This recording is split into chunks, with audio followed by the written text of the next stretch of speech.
পারি। আমরা এখানে কাজ করতে এসেছি মায়া, ঘুরে বেড়াতে আসিনি। মনে রেখো যে ঝাঁকের সঙ্গেই তোমাকে সব সময় থাকতে হবে। কিন্তু মায়া কিছুই শুনছিল না।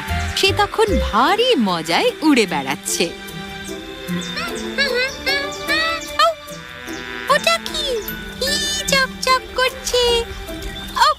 আমি দুঃখিত, আমি জানতাম না এখানে কেউ আছে। এই যে আমি মায়া, মৌমাছি।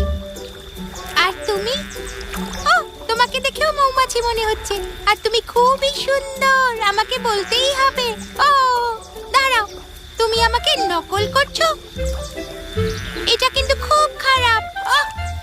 আমাকে কষ্ট দিলে। তুমি একটা বাজে মৌমাছি। আচ্ছা আচ্ছা, দেখো কে এসেছে। মৌমাছির বিষে একটা মানুষ।